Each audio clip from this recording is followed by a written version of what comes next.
Hello and welcome to Nintendo Voice, your voice for everything Nintendo. This is episode 155, been recorded on the 15th of October 2018. My name is Lewis Pugh, and joining myself to talk all things Nintendo, we have Harrison Milfeld. Greetings, everyone! And the one and only Colin Crompton. The one and only, I feel so special. Hello, everybody. That's actually an inside baseball gag, how we've talked about the many Colin Cromptons on the show previously. The many. Did we also mention, like, this episode's been delayed quite a lot, it seems. A little bit. We haven't yet, but we have now.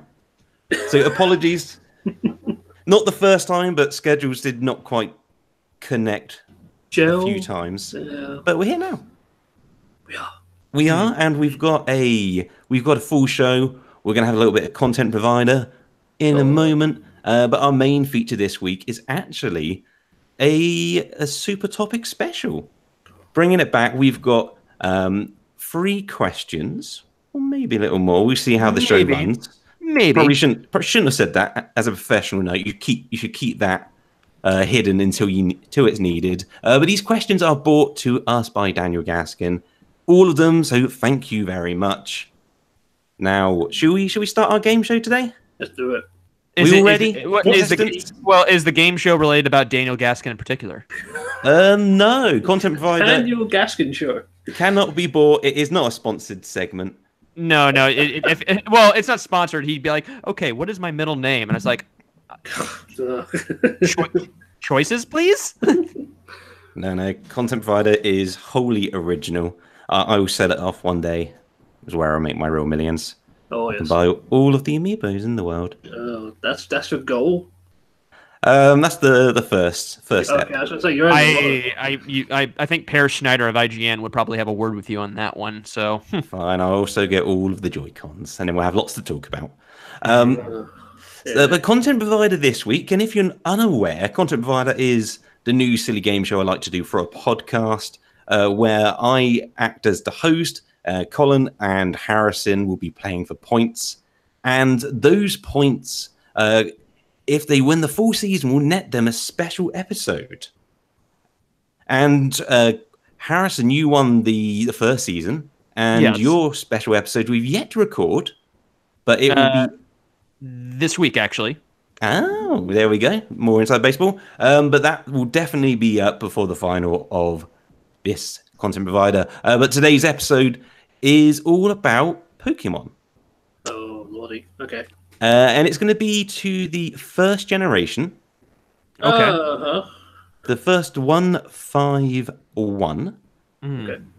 Is missing no part of this?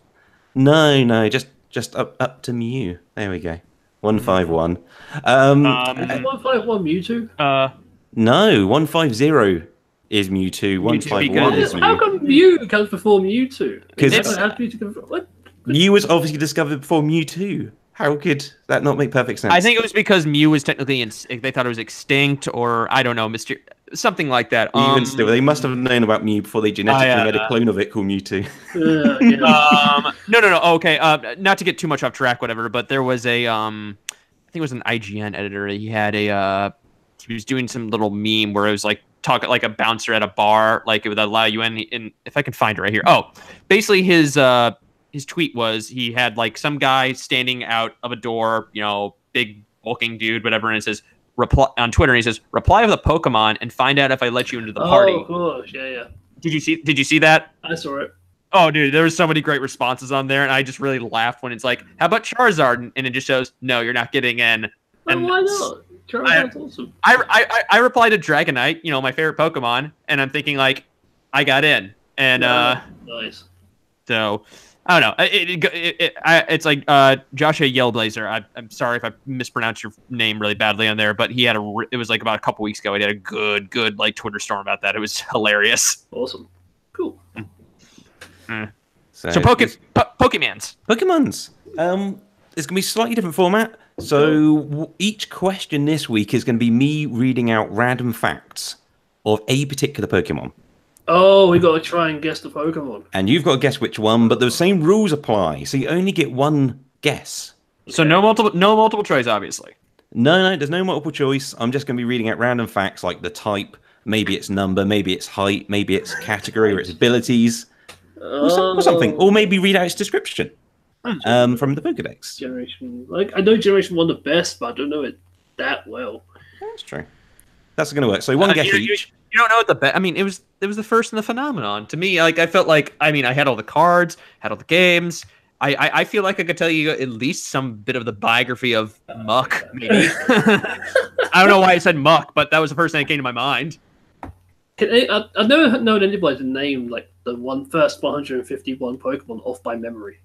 We're not going to attempt to hit because it'll take forever. But I knew somebody in high school. If I just said the Pokedex number, like say number 3, you would just say like, Venusaur. I'm like, Venusaur, yeah. Okay, well that was obvious, but I just name off a number and he'll just give it off. Even Pokedex, we found it. Okay. Mm-hmm. Okay, so I'm going to start with the descriptions. Right. So hopefully that makes it a little bit easier. Obviously, if it mentions the name, I won't say it. It won't be that easily fooled. The first one. So buzz in, as it were, if you know what this is. Okay. Has developed muscles for moving its ears. Thanks to them, the ears can be freely moved in any direction. Even the slightest sound does not escape this Pokemon's notice. It is a poison type. Ooh. It is... it has abilities of Poison Point and Rivalry. It's not Nidoran, is it? Correct. Wow. Oh, wow. Pull that one out the bag. Boom. First episode point goes to Colin. Yes. Jeez. Nidoran male in particular. Oh, okay. But don't worry, that's still full points. It's not just an interesting point. Okay, next one coming up. This Pokemon moves by skipping lightly as if it were flying using its wings. Its bouncy step lets it even walk on water. It is known to take strolls on the lakes on the quiet moonlight nights. I don't know. Can we get at least other clues like type or? So it's fairy type. Clefairy? Not Generation 1. Clefairy? Oh, Colin, you have caught me out, haven't you? That's not Generation 1. It's not. It's original typing.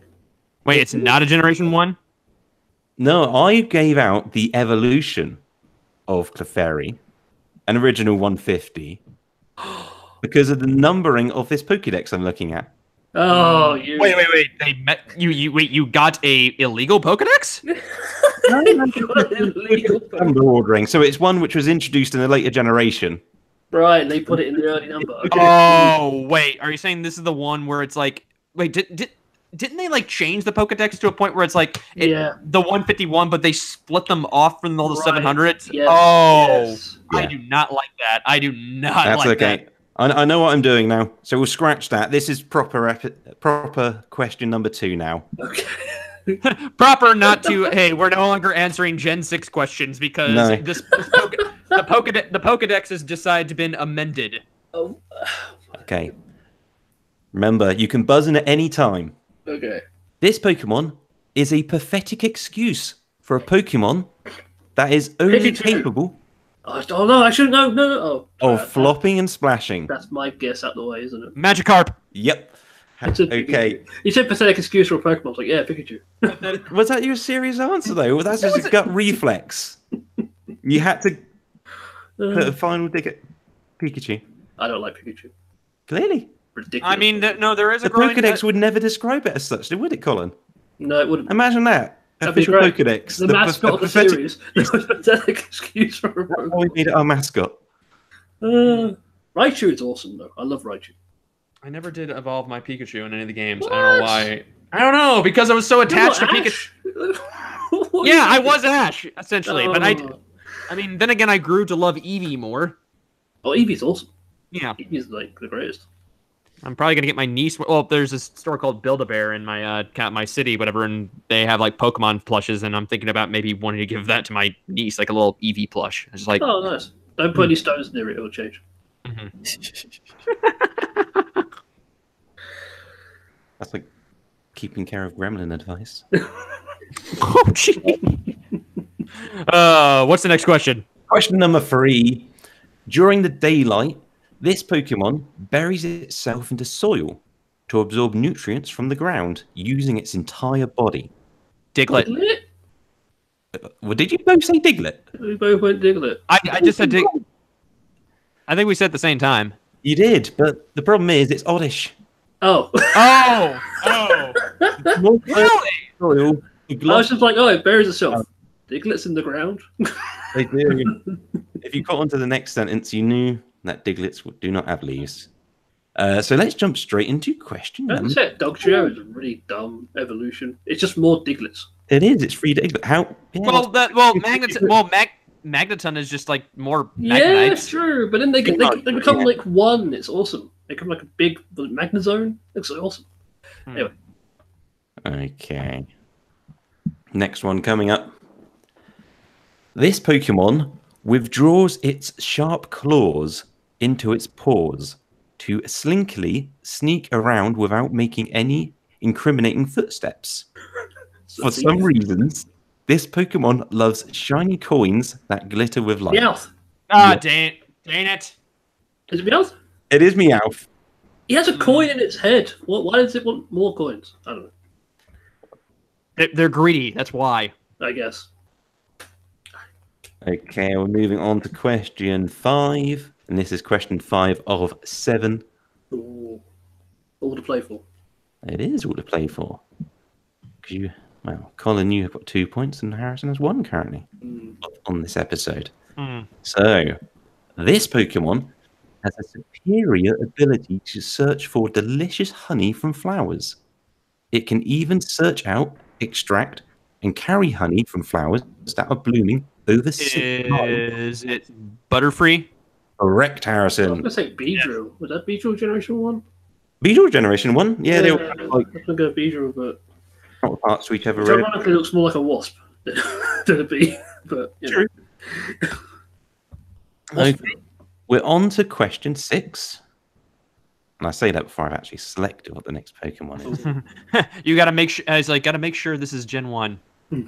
Exactly. I'll double check, make sure it's not a baby or an extra evolution tier.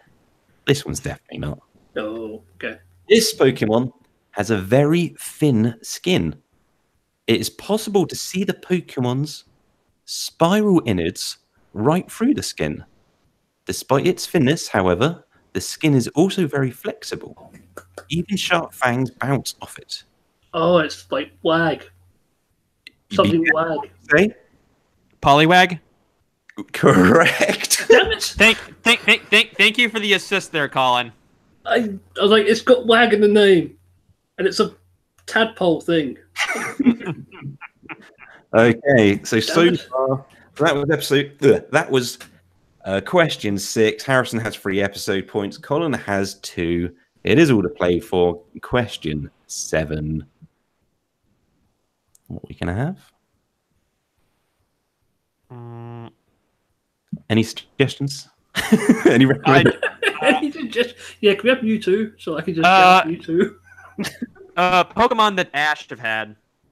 Could do.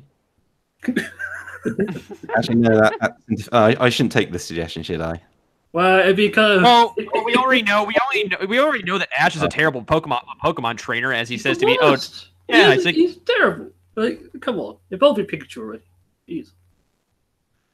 Okay, let's see what we've got here. This Pokemon emits a powerful magnetic force that is fatal to mechanical devices. Okay. As a result, large cities sound sirens to warn citizens of large-scale outbreaks of this That Pokemon. never happened in the game. Okay. Its gender is unknown. It has sturdy and magnet pull abilities. It has, I assume, original type, clue in itself, of electric. It has a category of magnet. Magneton. Correct. I was going to say Voltorb. I was thinking Voltorb because you find them in the power plant. We mentioned him earlier. Yeah. It all ties together. However, that means Harrison wins with the 4 episode points. At the end of the episode, he'll get a chance to double his points, which means he'll Good job, Harrison. get the chance to do a second bonus episode. Wait, I had to do another one? Not yet, but you're Maybe. Most likely. It's be a prize, not a burden. What we're playing for. Can I just quickly say that Voltorb is like a terribly designed Pokemon? It's a Pokeball with eyes. Like, come on. Like, They could have done more with it because it's a Pokeball with eyes, but it has no like Pokeball abilities as such. There's nothing you can't capture a Pokemon. No. My favorite version of Voltorb is the Ditto version, which I like how there's plushes of those of Pokemon with the Ditto face. Oh, of course. Yeah. Like Voltorb should be almost like a Ditto-esque Pokemon, like it captures things or it feels like it's a weird It makes sense. opportunity. Like if you're going to do it, Go all the way. Yeah. What are they thinking? exactly. What are they thinking? These fools who created Pokemon, what do they know? It's just a fad. Yeah. What, Pokemon's fat? Yeah. Oh, yeah. Yeah. 20 years later. 20 years later, let's just see how this is going. Yeah. Oh, wow. Mark my words. It lasts more than a year. Anyway, our main feature is our Super Topic special brought to you by Daniel Gaskin. And the first question we have is, what are your favorite moments from past E3s or Nintendo Directs? And which has been the best and what has been the best and one more thing Nintendo has done? Let's get this out of the way in terms of like I feel like every one of us is going to say the Twilight Princess reveal in 2004, where that's the number one moment, hands down. It's the obvious one where people are going to cling to, obviously, but you know that's just I wouldn't say it's cliche, not necessarily cliche. It's too obvious. That whole show was pretty good. And that was just like the cherry on top of the cake. It was an awesome. Same one. Miyamoto comes out afterwards with the green Zelda t-shirt and the Hyrule sword. Yeah, although the timing of the sword strikes was a bit off, but he looked happy. He always does. Hey, he says he is not Link, but he knows him. But yes. Yeah, which is kind of. He did. But that was the first. But this was the first. That was the first E3 that we were introduced to Reggie. You know, so. Oh, classic. Mm-hmm. And my body. He comes on since the GameCube's like a baby. Is that the one they showed the GameCube? No, the GameCube was already out, but the GameCube 2001 here in the States and Japan. It must be like 2000 E3 when they unveiled the GameCube, or 2000. Sorry, just 2000. Wait, was that a water thing? The GameCube's a baby thing? No, it was Miyamoto who said it. It was definitely Miyamoto. Oh, okay. It's like it's very small. It's like a baby. Oh, that is a Miyamoto thing. Yeah. Baby, wait. I'm confused. He said like he's really happy with the power of it or something. I can't remember the exact wording, but perhaps getting the power they did in the box as small as it was, or something. Yeah, something like that. Cool. But no, but it's okay. Now we're doing. It's not just E3s, but also directs as well. All right. I'll give you 2 moments from E3. Probably, and this is going to be tied for an E3. One is the Zelda Symphony in 2011. Oh, yes. I really, really adored that there. Amazing. And if I had to say maybe if I had to say probably my favorite, and this is going to get a lot of crap for me in terms of the game right now, even though we discuss it. But I'm going to say the Metroid Other M reveal, because the reason being is like, as far as a one more thing, nobody expected that type of game coming out. I could name, if I had to name a couple moments in terms of things that was never rumored or expected, that Zelda, Twilight Princess, Other M, and now this is going to lead into my Nintendo Direct portion on here. My favorite, happens to it, the Cloud reveal for Smash Brothers, because no one in their right mind knew that was going to ever think in any conceivable way that was going to happen. Right. And my scenario, and I think we were. Yeah, this was the infancy of Nintendo Voice about before its first year anniversary, and I remember the day when that Direct was happening was well, I couldn't make it or the early portion because I was at work, so I shut down all forms of social media and everything like that because this was the first direct since Iowa's passing. So I just shut the whole thing off and I was like, I'm gonna feel fresh and watch it and be surprised. And the only other thing that we knew that was rumored out of there was Twilight Princess HD coming out to it. So it's like that was data mined, I think, from the Wii U. So, but when that cloud reveal happened, and when I just saw that portion of the video where it's like, okay, Super Smash Brothers for Wii U and 3DS cross, and I just see the wording for Final Fantasy, I'm like, 6, 3, well, what's going on? Is this a mage? And then it just it shows 7, and I'm like, okay, chill out, Sakurai, right now. And I'm just like leaning back on my seat, going like, "Are you kidding me? Are you kidding me?"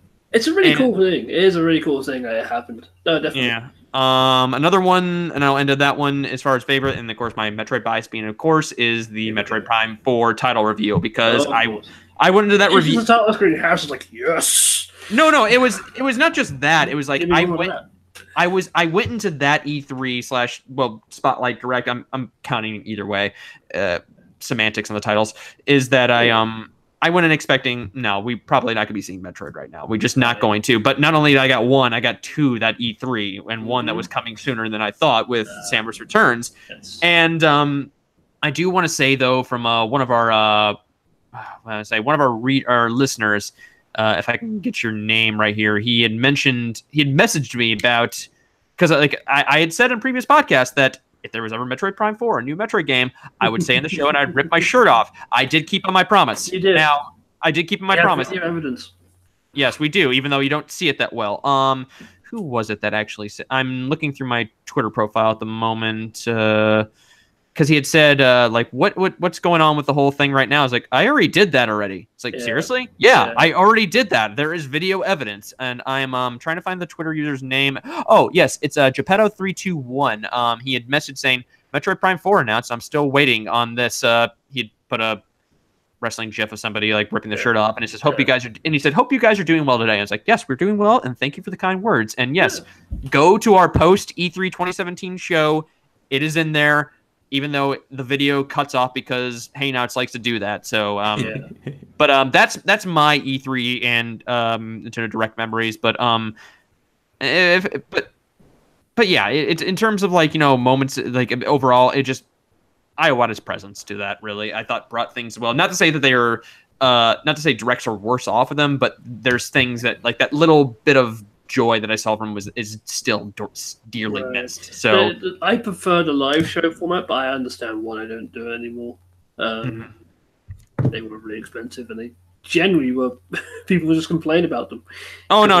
Oh yeah. I mean, we lived through those Wii days where given the the hubris of their success, and they're like, well.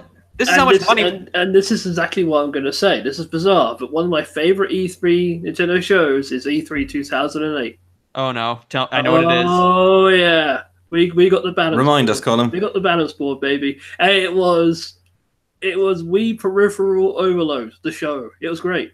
It was just them being like. Was that also the Vitality Sensor announcement? It was Vitality Sensor was 2009. 2009 it was, yeah. You're right. This was Robbie Drums, I believe. Oh, DJ Robbie Drums. Yep, that one.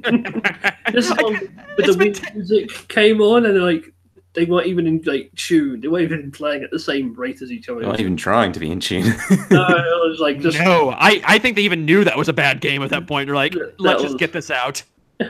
That's a really shame because I like the content of Wii music until I heard it. The concept of the content there, Colin. Well, I said concept, but I looked at it, but then I heard it. I was like, oh, yeah, it doesn't quite work. You gotta go back and watch that entire show. It's hilarious. It's so good. Yeah, so I was thinking when you brought up the comparison between the live shows and obviously the pre-recorded directs. Of course, I actually think we probably get more announcements out of the short directs than we did the longer live conferences. Yeah, we did definitely. So there's so much just wasted downtime essentially of people talking on stage or walking on and off stage, and seemingly for a business audience financial charts. Yeah, how well our systems are selling. which you don't get on directs, which is for the best.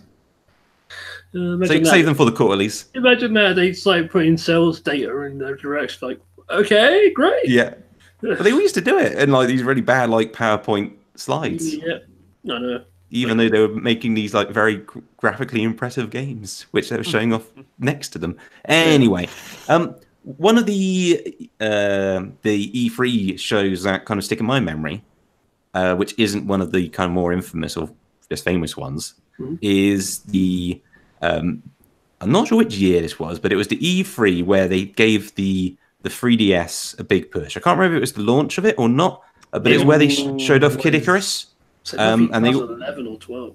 I think they might have announced it before E3, and then it was the first E3 it was shown. 2010. I think it was 2010 because the 3DS launched in 2011. Right. Yeah.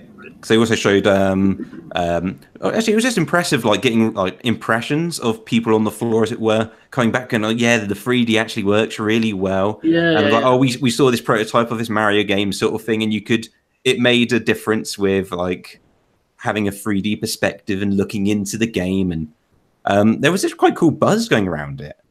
And yeah, like things like Kid Icarus Uprising, like graphically compared to like what we were used to on the DS before it, looked very impressive. Still, it's one of the most impressive looking 3DS games. It's not one of the most impressive to play, but it's one of the most impressive looking. So, yeah. I'll take what I can get. It looks great, but you can't play it. Game of the year. I bought it off like I said, I bought it late, and you know what? I fell in love with it. I mean, I want more games of that type from Sakurai. That's Harrison wants more games that destroy your hands. Well, if you want games that destroy your hands, play Mario Party. Oh yeah, the original N64 Mario Party was right there. Right there. Burn a hole in your hand. That game into the palm. Ooh. Very small side note. Very tiny impressions. Oh, Super Mario Party. I've played it now a few times with a few different mates. any good? Very good. It's a good Mario Party. It's a good Mario Party. Yeah, well, those are like 10 years. It's been a while, but yeah, that's exactly what it is. It's not really anything beyond, but it is a genuinely good Mario Party. They've done it. Which is what you want. That's what you want. I'm proud of them. Yeah. Hey, there we go. There we go. That summarizes my small Super Mario impressions now.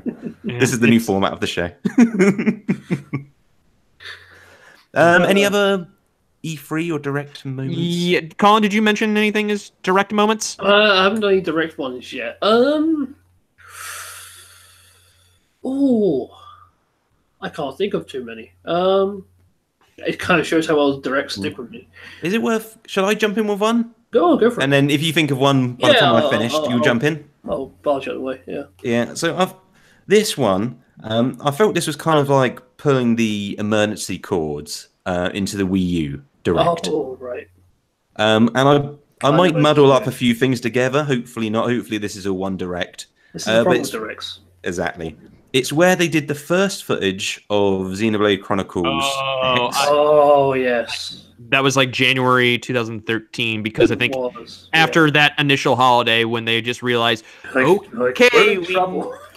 need to reveal what we're making right now to convince people to buy this. And then around like Wind Waker HD as well. That was Wind Waker HD, the same one. Wind Waker HD, yeah. Like, and I think they coming again. Like, ironically, they technically also announced Breath of the Wild in that direct, but just under working title Legend of Zelda. Yes, like, well, we are making it. Like, please buy the console because we are working on Legend of Zelda. And they had a little slideshow saying like we're looking at the fundamentals of what makes a Zelda game. Right. And so like it was genuine. Good selling point. They neglected to say that in 4 years' time we'll be able to play it. So I think they did, but they did say they did say in that direct, I believe, that point where they're discussing about how like this E3 you'll be able to hear more about the new Mario game, new Mario Kart, and new Smash Brothers. That's true. Yep, yeah, there's a lot of name dropping. Like we saw the usual culprits appeared. They wheeled out the new trailer for a Yoshi game. And possibly a Kirby one. Like when they announced Smash Bros. for Wii U, we've had a Smash Bros. On every console. No, I don't think we had a Smash Bros. Announcement yet. Then, I think they also did the. So they announced. I think this was the Wii U Canvas Curse. sequel? I think. I'm not 100% sure. That might have been Muddled Signpost. That might have been somewhere. That might have been somewhere else, I believe. Yeah. Thinking about it, I think that was at AE3 alongside Splatoon. Oh right, yeah, I remember Splatoon. But yeah, I remember that direct. I think probably mainly because that Xenoblade Chronicles X footage was amazing. One, out of nowhere, Yeah. and two, kind of hot on the heels of like us recently having had a chance to play the original game. Of course. So there wasn't long between like finishing that and seeing that and like looking how much more impressive it looked, and it just looked like a much more grander somehow version of that gigantic game you just played and was very impressed with. Yeah, it was an awesome reveal. It still took a while for it to come out because they even teased it with the red Xenogears X at the end of the trailer. That soon changed.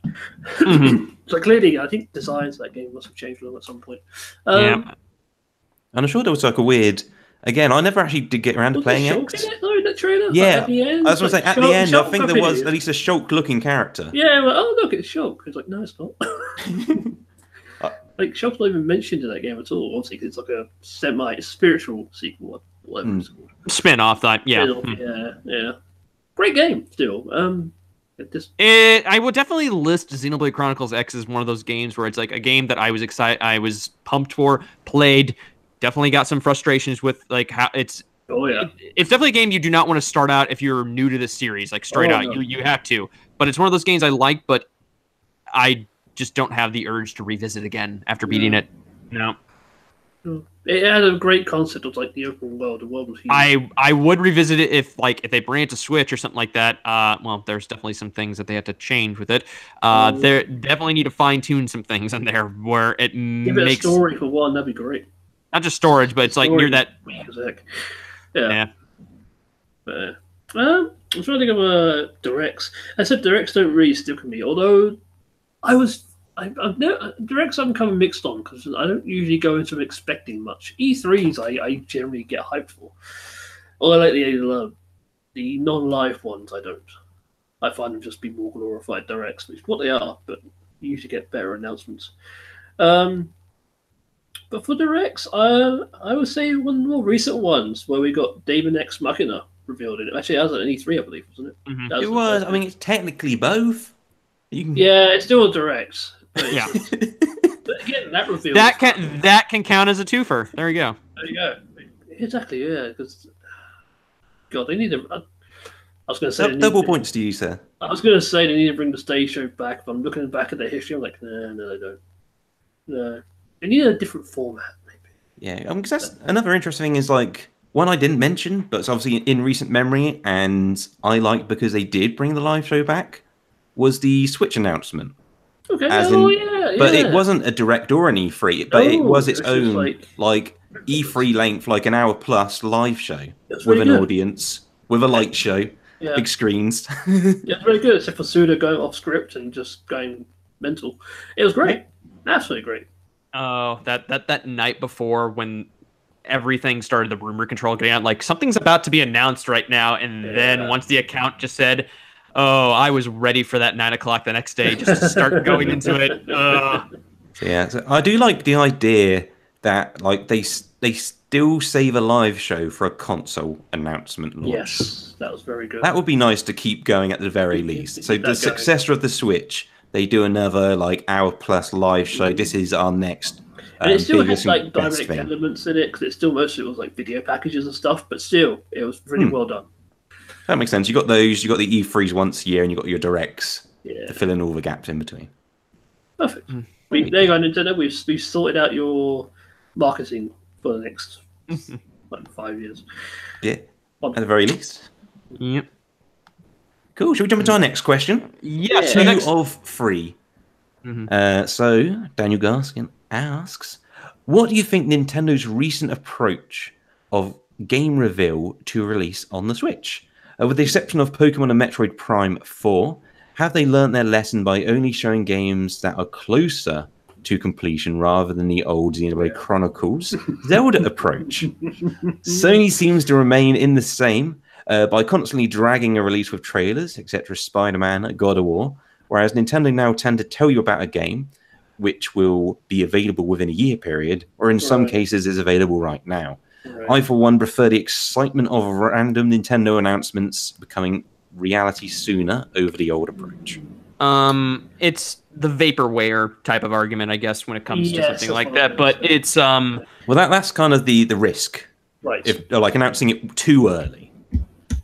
Well, when Danny, when you mentioned in terms of I think I mentioned this in past podcasts before about with the case of Xenoblade, and then like the early stages of Breath of the Wild, is you have to look at the environment where the Wii U was in there. They had to basically, for people who bought this, and there's definitely some folks that I knew at that time were feeling like they're getting buyer's remorse. And I will definitely say from that point, from December of 2012 all the way even until I got Pikmin 3 up in August of 2013. Yep.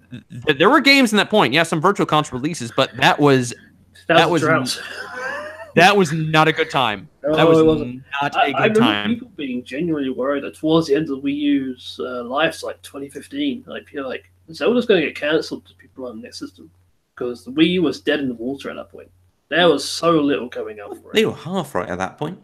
They were kind of actually, half right. So good call. Because at the time, the line was, "This is a Wii U game," yeah. And then their argument was, "No, it's going to be a Switch game." Right, of course, and then it's both. So. Yeah. But to compare the instant release, like the game's out now, to dragging it out over a course of several trailers, for me, it has to be dependent on the scale of the game. If the game's huge, I reckon they should drag it out. They should build up the hype for it. Like, this game is huge. Like Smash Bros. They build the hype up for, but they do it really well. True, but I mean, like, so that's going to be about a year, basically, isn't it? Pretty much, yes. Mm. So do you reckon that's a good length for Smash Bros? Could it have been 2 years? I think that'd be too long. If it was like a character reveal every month, maybe, but I don't know. I think in the case though that what I experienced with Smash Wii U when that happened from like essentially a year and a half of build up that we got from that, and I feel like at that link I can tolerate that link, but for something where it's just like, what was it? 9 months that we're getting in there. I actually like that kind of link that we're getting into it because, I mean, not only that I'm getting that hype that I'm getting to it right now, I'm still getting those great character reveals, and I feel like even Sakurai knows that we're getting more and more information in that bit of a time, and so I know you don't want to like overload yourself at times, but it's like, to me, that's at least justifies terms of like sustaining your hype, and I feel like, and I can understand, like, okay, say Metroid Prime 4 was announced when it was announced in 2017, and it says, hey, it's coming out in like December this year. Yes, I'd be excited, but also knowing I would be a little bit concerned knowing, like, okay, who's developing or this? I mean,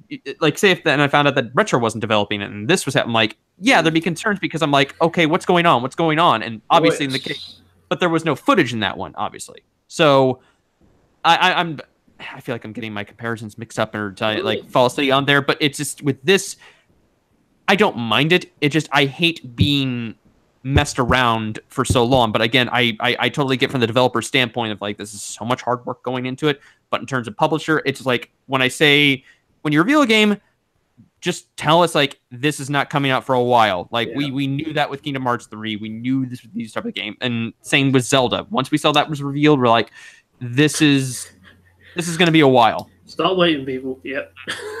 It was worth it, though. Breath of the Wild was amazing. Oh, it was worth it every bit of it. Oh, yeah. Well, definitely. And even still, they were, like, I guess till the end, although even still at the end, they were very careful in what they showed of that game throughout that long development cycle. Like, it was a long time till we really even knew kind of what to be excited for. Right. About Breath of the Wild, beyond it was a Zelda game. Like that E3 where they had the full trailer with the voice acting in it. That's when people started getting really excited for it. Yeah. Before then, it was just like, here's Link on a horse. Yeah, and like they said, it's like they did the pitch of like, oh, it's the Skyrim game sort of thing, as in, look at that mountain, you can go over there, and like people joked about it. Yeah. Because I don't think, all of us really, I don't think any of us really kind of appreciated that they really got it in the truest sense of like, yes, we can make this open world Zelda game. And it will be an open world Zelda game. It won't just be like a Zelda game bolted onto an open world game. Right. No, that's a fair point. So yeah, I guess like so what are good examples of the it's available right now approach? Like, What's the best shadow drop from Nintendo? I can't see the thing because it's usually smaller games. It's harder.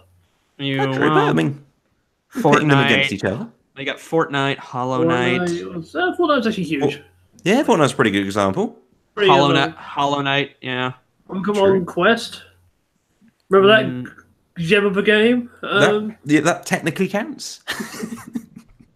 Well done. I've never played it. Actually, I played it once. I thought, I'll try this out. Like, yeah, I think I put 5 minutes into it. It's horrible. Horrible game. Yeah. Mainly the art style, just like come on, don't do Minecraft. It's just Pokemon Minecraft graphics. Is all it is. Yeah, I mean, the art style definitely didn't sell me on it, but neither did anything else. Yeah. that I briefly glimpsed at the very least. Very odd. Within a 5 minute period.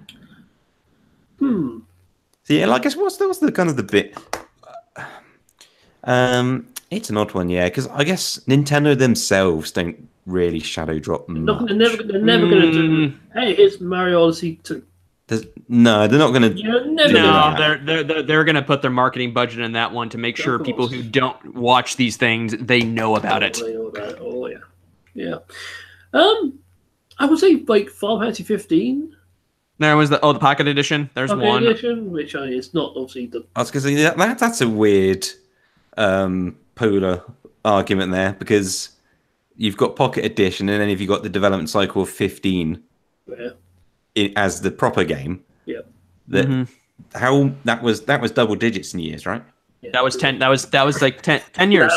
10 years. I mean, I don't think that's on the big scale. I don't think it hit Last Guardian numbers, but. Or Duke Nukem Forever levels of good time. Alien Global Marines. Which is impressive for a game in a numbered series and the number being 15. So originally it was like, oh hey, it's like a spin-off of Final Fantasy 13. And it's like, oh no, it's its own game. You see, tricked you. And that's not 14 because it's been that long. Yeah, it's like oh yeah, this one could be 15. Yeah. So I guess it's like it is. We all agree a better thing that generally the release windows are smaller now in terms of from announcement to release. It does depend on the game, but I would say absolutely. You don't want a game going beyond, like, you don't want to announce a game and it come out 5 years later. Yeah. Okay. Never hypothetical. Well, not hypothetical, but ideally, Dan, with that sort of frame of mind, when would you like the next mainline, as it were, Zelda game to be announced compared to its release? Oh, announced? Yes. Next year. For release? When are you thinking, though? How long is that? 2021. Okay, so we know we know something like this is going to happen. I just say take your time. Take your time with it. Mm-hmm. Oh yeah, of course, yeah. Well, sure, yeah, but it is that balance between like when you announce it doesn't affect when you start making or continue. Don't start rushing games. Yeah, don't start rushing games, but also don't putting your workers into a point of like don't kill your staff.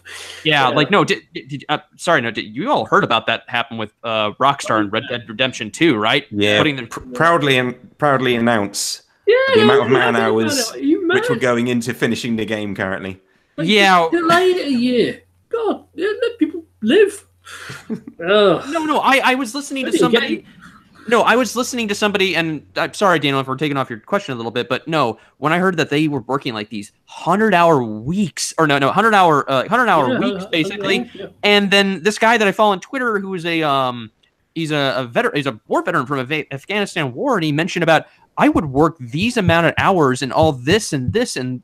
It was less of what these guys are, this terrible stuff they're going through right now. And I was in a war zone. That's what's happening at Rockstar right now. It's war zone.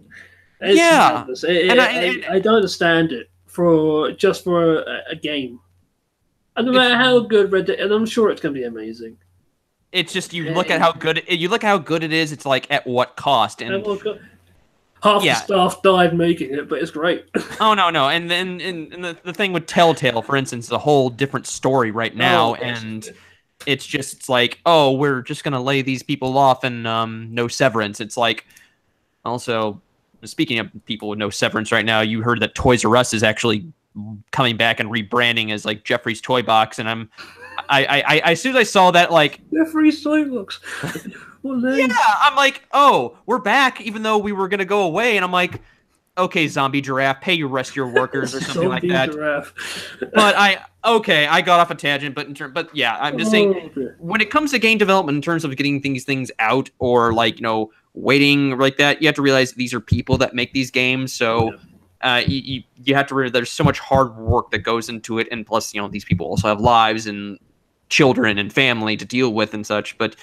And I'm always just curious what that is with Nintendo right now. The only such story that I know of is the early days of Retro Studios. I mean, go back to when Metroid Prime 1's development, and that was rocky as it can be. It's even in the text of the credits where it shows the staffs thanking their families for them understanding all the man-hour and times away from them that they had to deal with. That was my first ever instance. I was like 14, 15, reading of like, oh, wow, game development is really, really hard and can be stressful. That at 15 when I realized that. Yeah. That game needs to be redone again in HD, I think, for the Switch. Put them back to work, Colin says. Can't do it back to work. Get back to Oh, what a terrible... Sorry, no, seriously. They've rested long enough. We kid, but no, seriously, it's like, like, these practices need to change. Oh, God, wow, we went off a tangent off this question. We did, but it was worth it. I'm not going to say our piece on that. But yeah, what are we talking about? Bonus question. It's a bonus question. Let's jump on to next one. Also from Daniel Gaskin, of course. Best gaming sequels. Which games have you played where the sequel has completely trumped the original? Are we... So, greatest number 2 games, basically. Oh, so we're limiting... So it can't be like, say, Resident Evil 4 doesn't count, I guess. It has to be from 1 to 2. Ooh, that's good. So from 1 to 2. I would still consider hearing the argument. Okay. If it's strong enough, I feel. If it's... Okay. Compared to the one before it, as it were. Directly. Okay. Say if in terms of a narrative, like, okay, say if you said you like Final Fantasy X2 more than 10, I think we could count that. Well, I would question your... Narratively speaking. I would say Final Fantasy 9 is way better than 8, but yeah.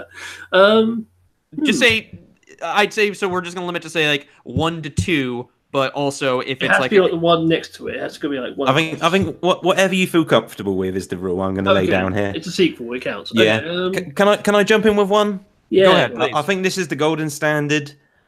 Super Mario Land. Number 2, obviously. I'd give you that. I feel like... on the Game Boy, there was a big jump on the Mario Land games. 6 golden coins. Yeah, so 2 was the 6 golden coins. Number 1 was a very simplistic, like the original Super Mario Bros. Where Mario Land 2 was more like Mario World, really, in black and white. Well, I felt like with the first Mario Land, for some reason I just got really tired of the music on there because it looped too repetitively. But it's early Game Boy days. But Mario felt really slippery in terms of like how he controlled, like way slippery than he had to handle, and he felt like a little bit more weighty. And I felt like in Super Mario Land 2, they had a vast improvement over it. Although I'm not saying it's one of my favorite Mario platformers, it's one I'm like, hey, go enjoy it. I felt like they overcompensated for how small the Mario sprite was in the first one, and then they decided to like oversize him to a point. I'm like, I feel like he's a little bit too huge, maybe just down on there. But also, this was the first appearance of Wario that we had in this one too. I've got a at least compared to the rest of the game, that was a tricky boss fight and a tricky last level. Right. Wario's castle, because obviously that's where he calls home. I have 2. Donkey Kong Country 2, Diddy's Conquest, or yes, definitely. No. I'm sorry. Wait, I keep forgetting. As a little kid, I thought it was Diddy Kong's Quest, but I think it's wow. I can't believe I actually forgot. We gotta clarify this. I know. I keep forgetting as a kid. Yeah, it's Diddy Kong's Quest. It is Diddy Kong's Quest, I think. Diddy's Conquest. I thought it was Diddy Kong Quest for the longest time as a kid. Conquest. So, Diddy Kong just rules the world. I like this one a little bit more because of I feel like its level design takes everything that was from the first one, which amazed me as a kid from what it was, even though it doesn't age. Was always better than playing as Donkey Kong. Yes. That and David Wise's music in this one is just superb on here. It's still, and it's one of the few games I was sorely disappointed they did not include on the Super Nintendo Classic. I was really hoping they put on there. The original on there? Nope, was not. Just the first one. Yeah. Yep. Just a very quick aside, just because I was thinking about Game Boy with Mario Land. Did either of you play Donkey Kong Land? No. I borrowed it from a friend. Yeah, well, they're very impressive. They are basically, 4 shades of black or grey versions of Donkey Kong Country. But because it's still the same sort of pre-rendered sprites, but in shades of Game Boy. Rare were just wizards. Compared to other Game Boy games, that's a huge leap. Of course it's. Yeah. Anyway, that's what. Yeah. My last one though, I'm gonna go with Super Mario Galaxy 2.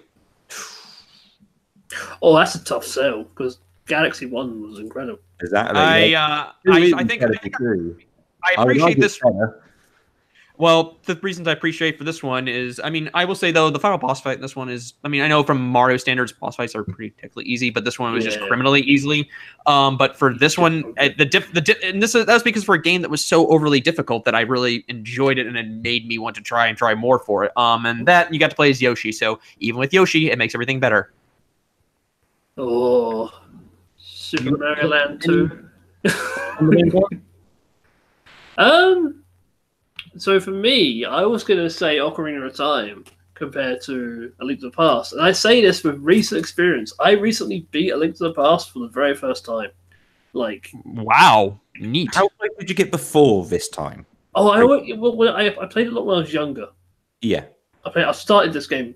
Is that not very far before then? No, I got as far as getting 3 pendants and then it'd be like, look, last sword. I've done the game. Not even bothering the Dark World stuff. So you actually beat it. I wasn't really that impressed overall with Link to the Past.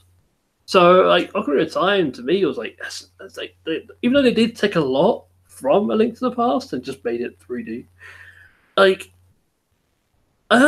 just the difference in Ocarina blew me away. And just going from the 2D. Yeah, you're going for two. It's the same thing you'd say from Mario World to Mario 64. I would not say that because I think Super Mario World is way better than Super Mario 64. Super Mario 64, I feel like was still one of the weakest Mario games that I played. Maybe. No, I'm not going to mention Odyssey, but I'm gritting my teeth here. Grit my teeth. I'm trying to think of other games. The greatest sequel, I think, for me, does Super Metroid count? Because technically the previous one's on Game Boy. Yeah, it's Metroid. You mean? Yeah. Yeah, it counts. I would name that. It just I wasn't gonna go. It's too easy. Metroid 3 when you started up, but sure, it counts. Mm-hmm. Yeah, it does. It does take Metroid. And the same with Fusion. Actually, starts with Metroid 4, which I really enjoy. Still waiting on 5. Oh, yeah. Fusion is the furthest the story has gone so far. But anyway. Actually, I think Fusion is the best in the series. 2D, not the 2D games, I would say. Wow. I liked Zero Mission more, but I enjoyed Fusion. I actually know people. I do appreciate Fusion, but I don't think I've ever heard anyone say it. No, definitely. It's probably the most tense I've felt playing a Metroid game because it felt like you were always being hunted by the evil Samus. SAX, yeah. EX, yeah. The SAX, cool. It was just cool. It was. I will definitely say the playing hiding from the SAS because it's when I was younger and doing those things I thought were probably one of the better moments in the game. It's genuinely quite scary. Yeah. Yeah, and the moment where you had to you think I'm just gonna go through. I'm doing pretty well avoiding it, but you get to a point yep, you have to start running from at one point. Run, yeah, because it's chasing you down. It's awesome.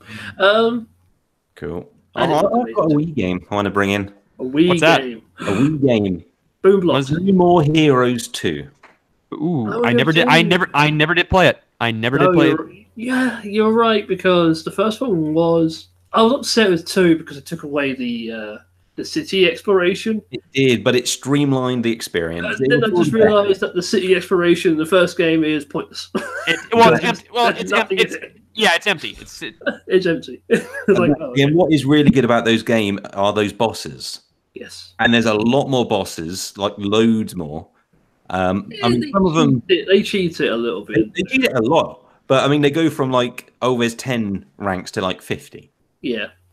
So they cheat. Technically, each is the cheerleader boss. Like each of the cheerleaders counts as one. And it's like, come on, really? But yeah, they fudge a bunch, but it still ends up being a lot more boss. It's like 27, I think total. And I think there's more time in terms of just the story cutscenes. Like it cuts the fat of the original game. And the side games are more fun too. Exactly, yeah, because again, it cuts the fat even on those. Whereas they were like in the actual environment before, they just are cool, quickly played, retro-inspired, or it would come to death. Games, they're awesome. Self-included. Yeah. They're cool. Any other sequels? I mean, we don't have too many numbered sequels in the Nintendo world. I don't know who can argue which version of Mario Party was that much better than the one before it. Maybe Super Mario Party. Mario Party 2 was incredible. I mean, if I'm gonna say outside of Nintendo, I mean, Half-Life 2 trumps to me more than the original, so that's one of my favorite games of all time. Half-Life is also a fantastic game. So it's tricky. I want to find like a more like this game was good, and then this game was just ridiculous in comparison. Oh, okay.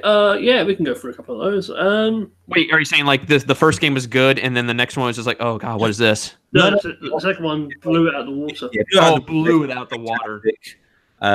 Rogue Leader. Ooh, yeah. Ooh, that's a good one. Destroyed the original. That is a good one. That is a really good one. You know what? The track was like, it's all right. That's a good one. That is a dang good one. God, I want another one of those so bad it would take them with today's technology and just revamped, and re-edited. I know, but it's like Disney. What's going on? Yeah.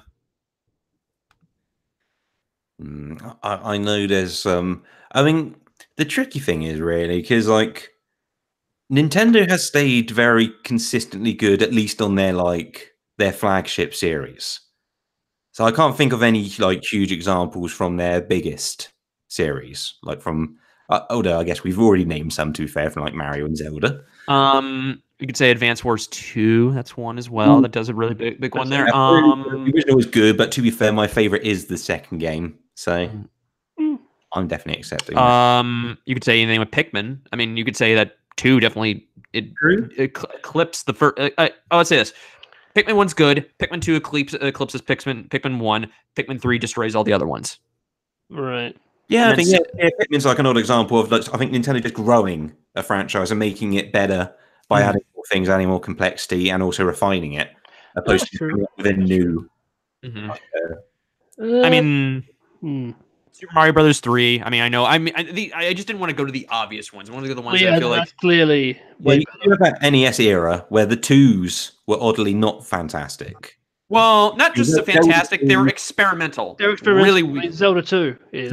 Yeah, Mario Bros 2, whichever region you choose, really, is very different, or not, but not necessarily what you're expecting from a sequel. Right. And like if you were to use the Metroid example of literally Metroid 2 on the Game Boy, kill everything. Kill everything, but hardly anything at the same time. That's why it's spooky. So yeah, so there's like, 2s to the 3s. A lot of them like really jump back up. So you say Zelda 2 to oddly Link to the Past, which we mentioned as springboarding to Ocarina of Time. Yep. I mean, if you want a great upgrade, it's not Regenerate, but Metal Gear Solid 3 compared to Metal Gear Solid 2. Yeah. I still say the 3DS version of Metal Gear Solid 3, amazing. I'll give another non-PS3 or not PS3, a non-Nintendo answer, and this is a series that is never going to come back, and that is Zone of the Enders, the second runner. First game, the only reason the first game succeeded and was given the budget to give the second one, aside from Hideo Kojima's backing, is because that first game that released on the PS2 in March of 2011, 2001, Yeah. It was packaged with the Metal Gear Solid 2 demo. Right, of course it was. Yeah, and I remember that selling extremely well, and then the game itself was an afterthought. I did get a chance to finally, I knew the story of that one, and then I picked up the sequel, I think 2 years later when it released. Yeah, the second one. And and I played it in HD, and it's actually in PlayStation VR now. But VR be a bit much. it is, and it's anytime like with the Super Bomberman R, since they're just adding all their, Konami's adding all their different characters as like all their IPs as different characters in there, and then I saw that they had Anubis and Jehuti from Zone of the Enders, and I'm just like, give me a new game. I know it'll never happen, but that all died when I think when the HD collection happened, and I think Kojima or even Konami said that, yeah, the chances of a third one being made were died because this did not sell well. And I'm like, oh, man. Speaking of Konami, very quickly in sequels, Silent Hill 2 trumps Silent Hill 1. Oh, I think it's the best in the series. Yeah, definitely. Go back to Nintendo. I've got a few. Mm-hmm. Mario Golf? What's the second Mario Golf game? Wait, that's not how you don't what? You don't do it in reverse. What? You got to know the second game's good before you add it. Yeah, that's what I'm saying. Like, what's the sequel to Mario Golf? Because I love the Game Boy Advance one. NES game? Is that the original? Toadstool Tour? So yeah, Toadstool Tour as in the Game Boy Color game with the RPG? Because that's what's the Game Boy Advance one called? Is it Advance Tour? Oh, Advanced Tours. Yeah, Advanced Tours, the Game Boy Advance one. Yeah, that one was amazing. Your easy argument here, Colin, is going from the NES Mario Golf game. I never played it. It could be amazing, for all I know. It's not. Okay. Spoilers. It's not. Compared to the Game Boy Color and then the Game Boy Advance game, where they actually added a full RPG into the game. Right. That's perfect for this. Okay. But I've got a few others. Go on. I'm going to add a non-Nintendo one, and then I'll add in two Nintendo ones. Oh, is the ultimate example for this. So it will end the question. So you can get in any others in before my final. I'm intrigued to hear about these. Exactly, but it's unless someone else says it first, it is the best example entirely of this question. But before that, one I wanted to add in was Assassin's Creed as a series. Oh yeah. Well, I think the first game came out, and people were impressed. I actually prefer the first game to the second, but yeah. That's fine. It doesn't have to be for everyone, as it were. Like, I don't necessarily think like Ocarina of Time is a huge improvement over Link to the Past. I think they're both equally very good. Yeah. I do agree, Link to the Past was a good game. But with Assassin's Creed, like the original, it was very well. People were very impressed by the announcement, and when the game came out, then there was, I feel, impressions of it was maybe a bit shallow. There wasn't like enough to do in the game. Like it didn't necessarily live up to the expectations they were sold of. I think the advertising was really up a bunch of the systems which are still going on in the Assassin's Creed games today. Right. So yeah, and that one, like obviously that's gone up and down that series all over the place. Yeah. And Odyssey's out now, and that's very good from what I see in here, which is cool.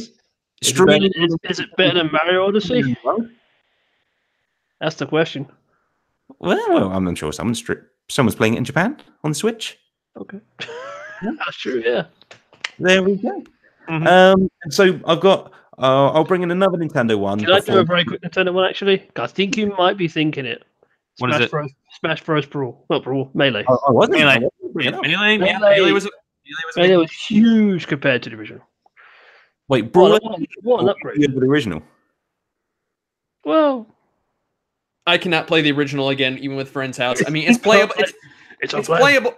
It's playable, but it's like I'd rather play this or Brawl or something else. That's just me. I mean, it's cool if I get a bunch of people and drinks to play a little bit, but it's like, yeah, this is not me. I agree with that. Although I would say I prefer Brawl over Melee, but Melee is Melee is the GameCube controller. Mm-hmm. It kind of you can plug them into the Wii and they work. Sure, but I mean, like just how, but you could also plug in Wii remotes into Smash for Wii U, but it's not. You wouldn't want it, but you could. but that GameCube controller you would. So my other Nintendo suggestion, and more recent release, Bayonetta 2. Oh God! Wow. I can't believe I forgot that. I was thinking about this, but I didn't say it because it's like such a typical, in a good way, like blockbuster sequel. Yeah, because it's an upgrade, but I don't feel like it's too much of an upgrade. But I feel like it's such a it's such a defining type of like action game like that. What we saw, like, okay, what can we do to take this a little bit? It refines everything a little bit, tightens everything up, and to me, it just puts itself in such a perfect package where I'm like, it may not be that giant leap, but it's like, yes, it definitely it succeeded in being better than the first one. Yes, even if you feel like the first. I would agree with that. Yes, absolutely. It's definitely better than the first one. It's not a huge leap, but it is definitely. If there's the past to suggest a Bayonetta game, it'll be the second one. Regardless if they knew the story or not, because the story makes no sense anyway. Yeah. Any other suggestions before I... You bust out your trump card? Yeah. What is it? Star Fox 64? Can I say that? Yeah, even though technically it is like a remake, but yes. The first remake. I was going to say Star Fox Adventures, but I don't think anyone will be on board with that. Yeah. No, I'm not. I'm far too sober for that argument. It's far too sober. Maybe on a special episode another evening, but not today. Adventures was really good, but yeah, Carol. Let's hear it, Lewis. How you use that as a defining triumph in terms of sequels in the Star Fox series? If the conversation's around sequels, and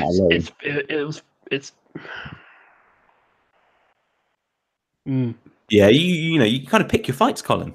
You got to, yeah. You got a card for a different question. If we could do worse prequels or like games before, or like better prequels, Star Fox Adventures is way better than Star Fox Assault. I will leave it with that.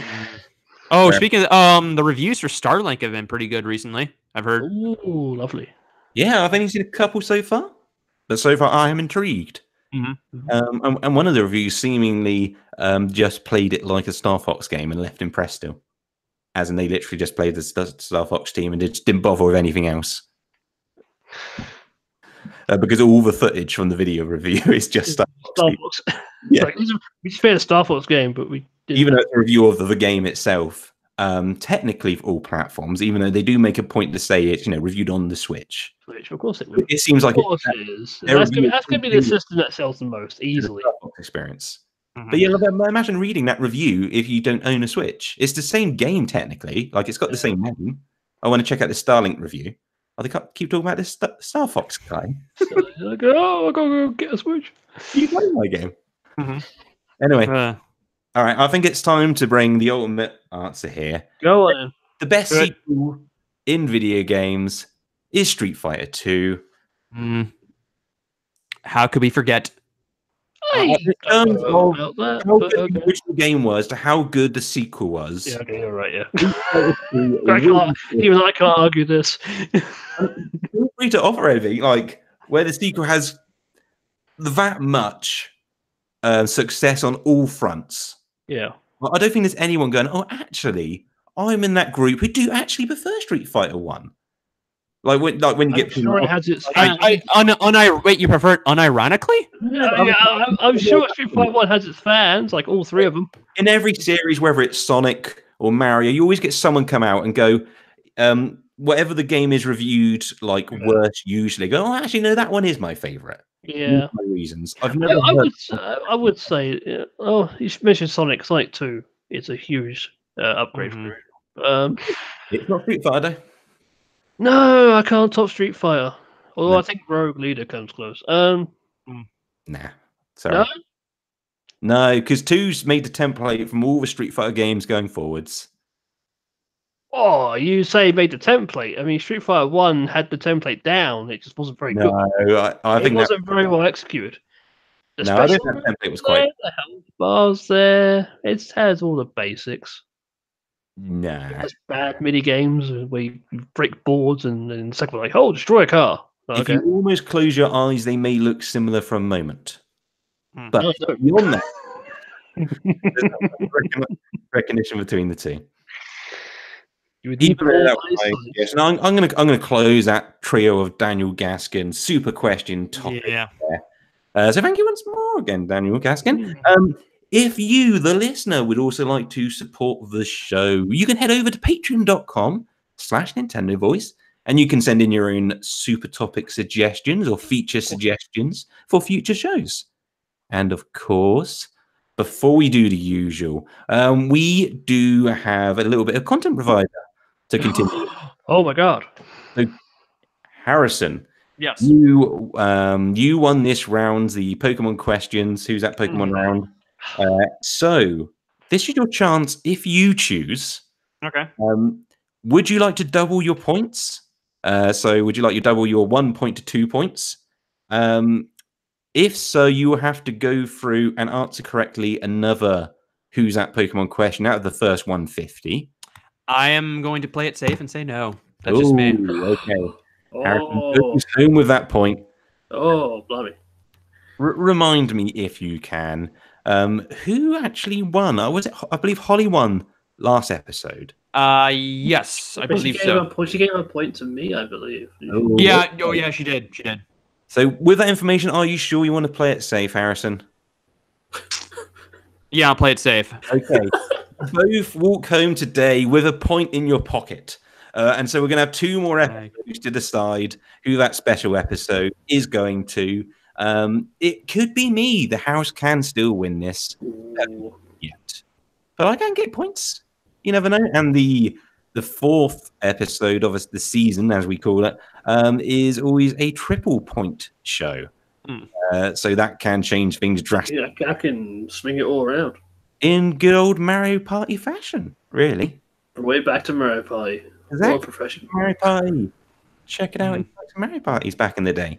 So let's do what we do at the end of the show now. And we'll let you know how you can get hold of us and anything else we're up to that we'd like you to know about. Harrison. Yes. How can the fine folks of the internet get hold of you? You can reach me at Twitter at @Milfeld and send me a friend request because my profile and friend code whatamajig is at the top of my profile. I'm just got to find a way to say this a lot better. Okay, and yourself, Colin? Yes, you can find me on Twitter at HighlyandBard, which is the way I think it's spelled. My friend code, I think I still have it pinned. If not, you're not missing much. Don't bother finding me. Twitch, though. I will mention Twitch. You can find me on Twitch at twitch.tv/TheHighlyandBard. There you go. Fantastic. I just be a Link to the Past randomized. It was incredible. Awesome. So is that the full playthrough of that on your Twitch channel? It is. Awesome. Yeah. It was an intriguing experience. Although I will say, A Link to the Past, terrible music in that game. What? Terrible music in that game. Really, outside of the main theme, and the Dark World themes are incredible. But golly, that dungeon music is bad. It's so bad. Anyway. Sure, you don't want to double those points, Harrison. No. Let's just close this show before I just start. A vein pops in my head. All right, fair enough. For myself, if you want to get hold of me, the best place is Twitter, and the name you need for that is Leuvsion, Leuvsion. And things I would like to plug: the show. Check us out as a group at Nintendo Voice. We're also on YouTube, youtube.com/Nintendo Voice. Check us out there. Do the usual things, as they say, which is literally what they say now because everyone's bored of saying the actual things.